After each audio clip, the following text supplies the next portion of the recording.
When I picked up my 5-year-old daughter from her grandma's house, I thought the worst part of my day was over. I hadn't even been gone 24 hours. Just one overnight trip. I walked up to the front porch like I always did, expecting to see her running toward me with that wild, excited smile she always wears when I've been gone even a few hours. But instead, she walked out slowly, holding her teddy bear tight, her eyes low. I crouched down and opened my arms. She came in for the hug, but her grip felt different, like she didn't want to let go. We got into the car. I buckled her in, asked if she had fun. She didn't answer at first, just stared out the window. Then she leaned toward me and whispered something that froze every part of me. "Mommy, Grandma said I should never tell you what I saw." I turned in my seat, heart pounding. "Sweetheart, what did you see?" She looked up at me with her big brown eyes, and what she said next made my hands start shaking. I didn't wait. I pulled out my phone and called the police. My name is Hannah. I'm 32 years old, and I live in a quiet neighborhood just outside Columbus, Ohio. I'm a third-grade teacher at a local public school, and more importantly, I'm a mom to a bright, beautiful 5-year-old girl named Lila. She's my entire world. I lost my husband Ethan 3 years ago in a car accident. He was driving home from work on a rainy night when a truck ran a red light. The police told me he died instantly. I had just put Lila down for a nap when I got the call. My hands were shaking so badly I could barely hold the phone. At the time, she was only too young to understand why Daddy never came home. For weeks afterward, she'd still ask when he was coming back. I had no answer, just the same silent hug every time. That's when everything changed. Since then, it's been just the two of us. Our days are filled with bedtime stories, macaroni dinners, and mismatched socks. We go grocery shopping together, brush our teeth to the same song, and every night before bed, she insists I lie beside her until she falls asleep. Some nights I lie there longer, just listening to her breathe. I never realized how quiet a house could feel until I was the only adult in it. Raising a child alone isn't easy. It's terrifying, actually. Every little fever feels like a crisis. Every night I'm late getting home from work, I worry she'll think I've disappeared too. But we manage. She gives me purpose. She gives me strength. And I try every day to give her a life that still feels whole, even if someone is missing from it. Eleanor, my mother-in-law, is Ethan's mom. She lives about 40 minutes away in a rural part of the county, in the old farmhouse where Ethan grew up. After the accident, Eleanor offered help, but it always felt complicated. She's not a warm person. She's polite, but distant. Even with Lila, there's always been this quiet tension between us, like we're both standing on the opposite ends of a cracked bridge, waiting for the other to step first. She never approved of me, not really. She never said it outright, but I saw it in the way she looked at me at Ethan's funeral, like I was the wrong kind of woman for her son, like I had something to prove. Still, she's Lila's grandmother, and I wanted Lila to have a connection to her dad's side of the family. I didn't want my own feelings to get in the way of that, so over the past couple of years, I've let Lila spend a few afternoons at Eleanor's here and there, never overnight, just short visits. I always made sure I was nearby or that it was a holiday or something simple. Lila didn't seem to mind. She never talked much about Grandma afterward, but she never complained either, so I kept the visits occasional and brief. Last month, my school organized a weekend retreat for faculty and staff. It was optional but highly encouraged. They were covering new curriculum changes, and I didn't want to miss it.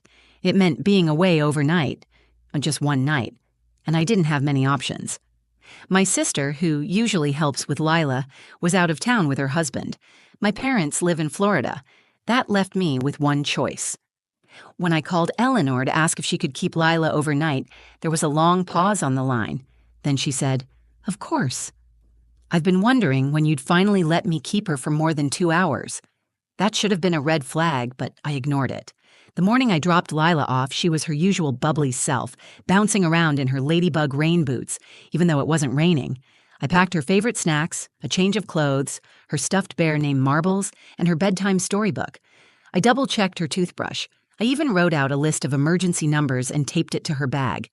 As I handed her things over to Eleanor at the door, I tried to mask the nerves in my smile. She took the bag without looking at me.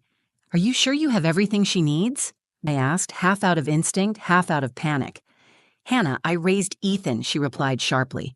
"I think I can manage one night with my granddaughter." I nodded. I kissed Lila on the forehead and hugged her tight. She didn't seem worried. In fact, she was excited to show Grandma how she could read the first few pages of her book all by herself. As I drove off, I told myself I was overthinking it. Just one night. She would be fine. I would be back by noon the next day. It wasn't the first time a mother had to let go a little, and it wouldn't be the last. But deep down, I felt something that wouldn't go away. A tightness in my chest, a tension in my shoulders. I kept telling myself to breathe, that I was being dramatic. The truth is, I didn't realize I was right to be afraid, because by the time I picked her up the next morning, everything I thought I knew about Eleanor and everything I thought I could control was about to fall apart. I arrived at Eleanor's house the next morning around 10 a.m., just as I said I would. The drive felt longer than usual. My stomach was unsettled, not because I expected anything to be wrong, but because I had missed Lila. I kept picturing her face, wondering if she'd had her usual nightlight, if Eleanor remembered to warm her milk before bed, if she had cuddled Marbles like she always did. The house looked quiet. Too quiet. The curtains were drawn and no music or cartoons played inside. Usually, when I came to pick Lila up, I could hear her footsteps running across the wooden floors before I even knocked. I knocked once, then again. After a moment, Eleanor opened the door. She looked tired. Her hair was pinned back loosely, and there was something cold in her eyes, like she hadn't slept or didn't want me there. She didn't invite me in. She just stepped aside and said, "She's in the living room." Lila was sitting on the edge of the couch, hugging her stuffed bear, her knees pulled up to her chest. She looked up at me, but she didn't smile. She didn't say my name. That's when the worry I had tried so hard to dismiss came rushing back. I walked over and knelt in front of her. "Hey, baby," I said softly. "Did you have fun?" She nodded, but the movement was barely there. I reached out and tucked her hair behind her ear. She flinched just slightly, like she wasn't used to being touched gently. I looked at Eleanor, who stood watching from the hallway, arms crossed.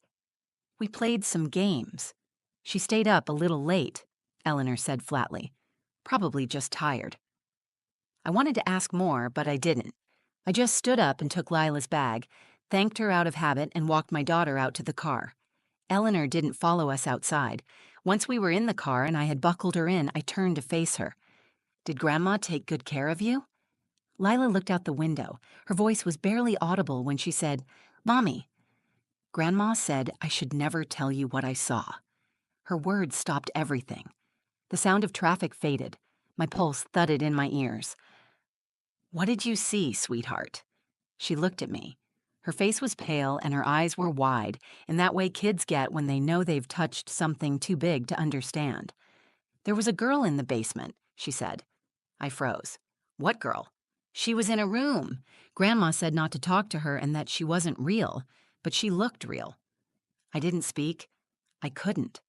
Lila kept going, her words spilling out in that hurried way kids talk when they're afraid they'll get in trouble for telling the truth. "She had a blanket, but no bed. She was crying. She said her arm hurt. Grandma told me not to look at her and made me promise not to tell you." My throat felt tight. I forced myself to stay calm for Lila's sake. "What did the girl look like?" "She was older than me, maybe like Olivia from school. Her hair was dirty. She was wearing pajamas, I think. She was scared, Mommy." I sat back in my seat. My fingers hovered over the ignition, then dropped to my lap.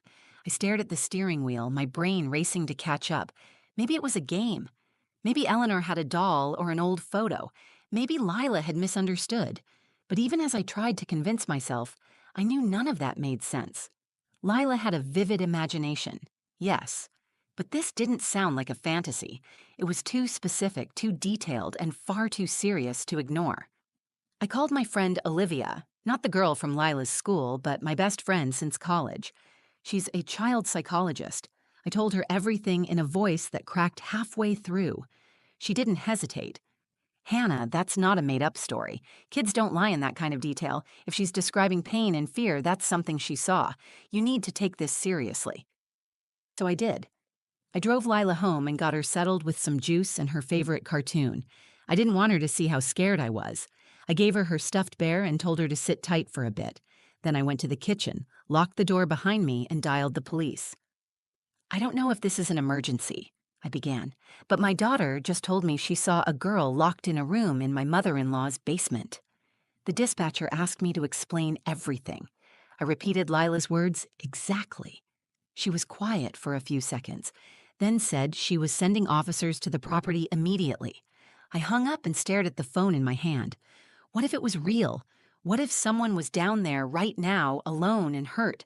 What if my daughter had seen something no child should ever see, and I had almost missed it? That's when the fear turned into something else. Determination. The moment I hung up with the dispatcher, something shifted inside me.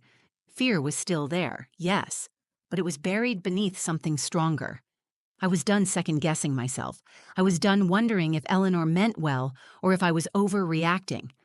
My daughter had come home scared, whispering about a crying girl in a locked basement, and that was enough for me. I stood by the window, phone still in hand, watching the road. I didn't know how long it would take for the officers to reach Eleanor's property. Her house was out past the county line, quiet and tucked between dense woods and long gravel roads. If something was happening there, if someone was hurt, I didn't want to waste another second. I grabbed my keys. Before leaving, I went back into the living room to check on Lila. She was sitting cross-legged on the floor with her teddy bear, watching a cartoon. Her expression had softened, but I could still see the weight of what she had told me. She looked up when I walked in. "Where are you going, Mommy?" I bent down and kissed the top of her head. "Just to pick up something I forgot, sweetheart. I'll be right back. Auntie Olivia is coming to stay with you for a little while." I had already texted Olivia after the police call. She lived 10 minutes away and didn't ask questions when I told her I needed help. She texted back one word, "coming." 5 minutes later, Olivia arrived. I told her what Lila had said, again, this time with a shaking voice. Olivia didn't blink. She crouched down and started playing with Lila like it was any normal day. That's the kind of friend she is. Steady, calm, someone who holds the chaos for you when your hands are full. I drove to Eleanor's house with my heart pounding against the steering wheel. The farther I got from town, the more isolated it felt. No sidewalks, no streetlights, just tall trees and silence. I kept thinking about what Lila had said, about the girl with the hurt arm and the crying. I kept picturing her, locked away somewhere in that house I had once sent my daughter into without question. I pulled into the gravel driveway and turned off the engine. I could see Eleanor's car parked where it always was. Her curtains were drawn again, no sound, no movement. The entire house felt still, like it was holding its breath. I grabbed my phone and walked up the front steps. I forced myself to smile as she opened the door. "What are you doing back?" she asked, frowning. "I think Lila left her Teddy's other outfit," I said, keeping my voice light. "The little red one she calls the picnic dress. She gets upset if it's not with her bear." Eleanor didn't move. She narrowed her eyes, studying me. "I didn't see anything else when I cleaned up," she said. "I just want to check her room really quick. Won't take a minute." There was a long pause. Then she stepped back. "Fine. Be quick." I stepped inside. The house was clean but cold. Not physically, emotionally. The air felt heavy, like it carried secrets. I walked straight to the guest room where Lila had stayed. I opened drawers, rummaged through the little backpack I had packed for her, making noise to cover the sound of my footsteps as I moved closer to the back hallway, the one that led to the basement. Eleanor called out, "I said just the room, Hannah." I ignored her. The basement door was closed. I reached for the handle. "Don't open that," she snapped from behind me. Her voice was sharp now, urgent. "I just need to make sure Lila didn't leave anything downstairs." She wasn't down there. My hand stayed on the doorknob. Then why did she tell me she saw someone? Eleanor's eyes darkened. "She's 5. She makes things up." "Not like this." She moved toward me, but I turned quickly and stepped back. "I already called the police," I said. "They're on their way." The look on her face changed. Not panic, not guilt. Something else. Contempt. "You really are just like I thought. Weak, dramatic, always looking for something to blame." "I don't care what you think of me," I said. "If there's someone in that basement, I'm not leaving until I know they're safe." We stared at each other. The sound of tires crunching on gravel broke the silence. Red and blue lights flashed against the windows. Two sheriff's deputies stepped out of the cruiser. I opened the door and waved them in. She wouldn't let me see the basement, I told them. The older deputy nodded. We'll handle it from here. I stepped outside, my hands shaking, not from fear anymore, but adrenaline. As I stood on the porch, I could hear their voices inside, Eleanor's raised, then footsteps, then a thud. One of the deputies called out, "We need backup. We've got something." That's when I knew it was real. Lila had told the truth, and somewhere behind that locked door, a child had been waiting for someone to believe her. I stood just outside the front door, my hands clenched so tight my nails dug into my palms. The cool morning air pressed against my skin, but I couldn't feel it. Inside, I heard movement. Voices. One of the officers was calling out something I couldn't fully make out, but I could hear the urgency in his tone. Then I heard it again. A thud. Then the unmistakable sound of metal, clanging, like a latch being forced open. I didn't move from the porch, but every nerve in my body was drawn toward that sound. One of the deputies stepped out a minute later, his face pale and tense. He didn't look at me at first. He turned toward the cruiser and radioed something into his shoulder mic. When he finally looked over, his expression told me more than any words could. "There's a child down there," he said. "A girl. She's alive." I didn't speak. My throat closed. I brought my hand to my mouth and nodded slowly. I didn't want to believe it. I had hoped, in some desperate way, that this would turn out to be a mistake, that Lila had misunderstood, or Eleanor had some strange but explainable reason for keeping a door locked. But no, it was real. They led Eleanor out in handcuffs 10 minutes later. Her face had hardened. She didn't cry or scream. She walked with her chin up like she was the one who had been wronged. She didn't even look at me, not once. As the officers guided her into the back of the cruiser, she muttered something under her breath, but I couldn't hear it. A second patrol car pulled into the driveway. An ambulance followed close behind. Paramedics moved quickly toward the house. I saw her then, the girl. She looked about 10 years old, maybe a little younger. Thin, small for her age. Her face was dirty, her cheeks sunken in. She was wrapped in a blanket, clutching it tightly like it was the only thing tethering her to the moment. Her hair was long, tangled, the ends stuck to her face. One of her arms was in a makeshift sling. She didn't speak. Her eyes were wide and frozen, darting around like she didn't quite trust what was happening. The paramedics walked her gently to the ambulance. I stood back, but she looked right at me for a second. I gave her the smallest smile I could manage, not one of happiness, but of recognition. I wanted her to know someone saw her now, that she wasn't invisible anymore. An officer came to speak with me a few minutes later. He was calm, professional, but you could tell this wasn't something he saw often. He explained that the girl's name was Anya Martinez. She had been reported missing nearly 3 weeks earlier from a nearby town about 40 minutes away.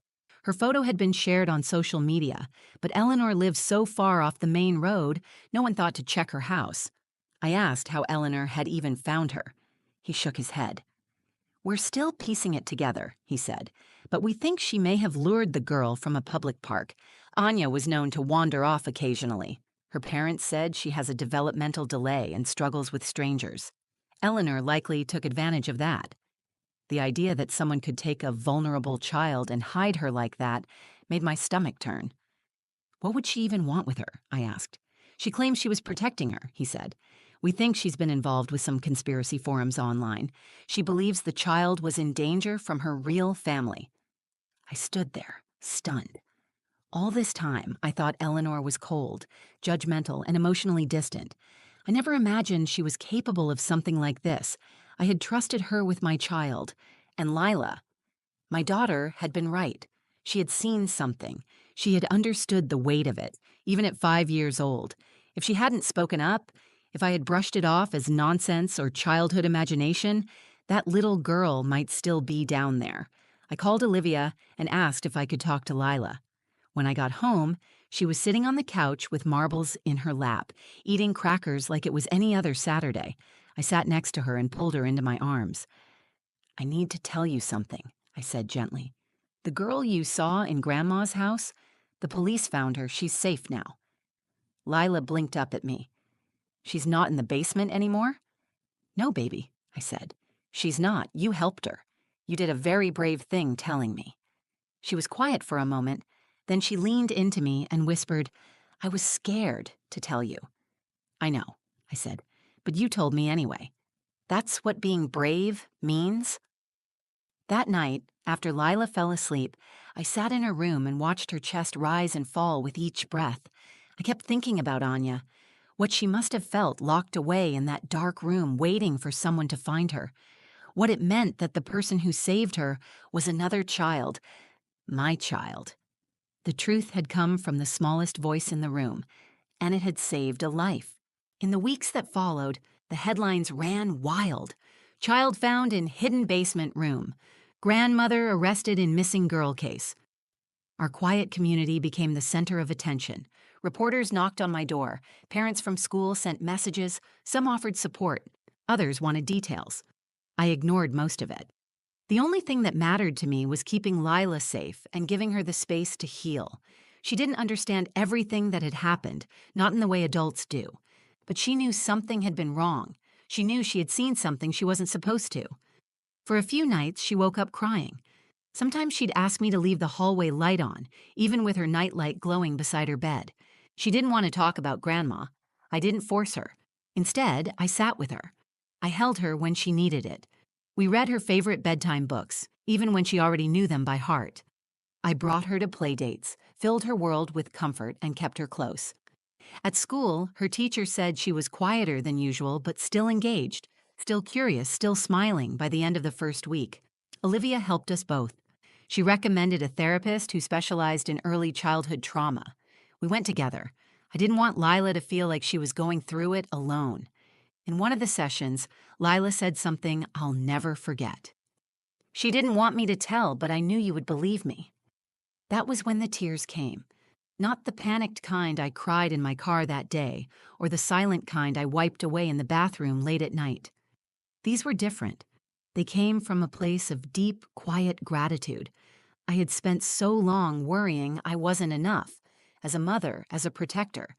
After Ethan died, I was constantly afraid that I was failing Lila, that I couldn't give her the security and love she needed.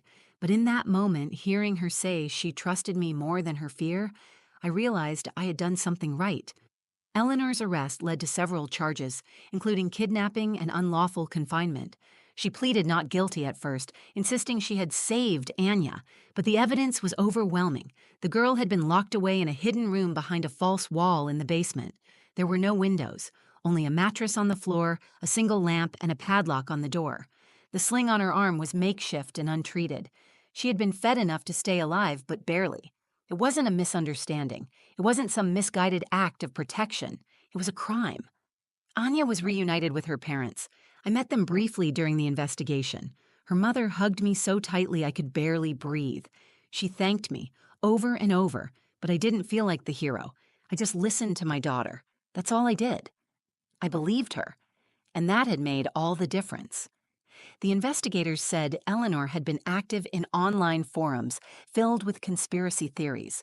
She believed Anya was part of some larger plot and had convinced herself she was rescuing her from it. It was disturbing, sad, and terrifying all at once. I couldn't reconcile the woman I had known with the woman who had done this. But in the end, it didn't matter. What mattered was that Anya was safe, and Lila was home. I no longer speak to Eleanor. I won't let Lila near her again. There are some things you can't come back from, and while part of me aches for what could have been, a warm, loving grandmother who cared for her granddaughter with joy and kindness, I know now that pretending doesn't protect anyone. One night, a month after it all happened, Lila asked me a question as I tucked her into bed. "Mommy, am I a hero?" I smiled. "You're my hero." She nodded thoughtfully, then pulled marbles under the blanket and closed her eyes. That night, I stayed in her room longer than usual, not because she asked, but because I wanted to. I listened to her breathing, steady and soft. I thought about how easily this story could have ended differently. If she had stayed silent, if I had brushed off her words, if help had come too late. We think of heroes as strong, loud, brave people who rush into danger without blinking. Sometimes, heroes are small. Sometimes they whisper. Sometimes they clutch a teddy bear and say something that changes everything. I will never forget what Lila taught me, that listening to children is not just about keeping them safe, it's about showing them they matter, their voices matter, their truth matters. And when we listen, really listen, we give them the power to not just be heard, but to be believed. That's how we protect them. That's how we protect each other. If this story moved you, if it made you think, or reminded you how powerful a child's voice can be, I hope you'll take a moment to reflect on the people you trust and the ones you choose to listen to. Sometimes, the most important truths come from the quietest corners. If you found this video meaningful, please give it a like. Share it with someone who needs to be reminded that listening can save lives. And if you've ever had a moment where a child told you something you almost missed, I'd love to hear your story in the comments. Subscribe to the channel for more true stories like this one. Stories that matter. Stories that remind us how fragile and strong the human experience can be. Thanks for being here. Stay safe, stay kind, and always, always listen.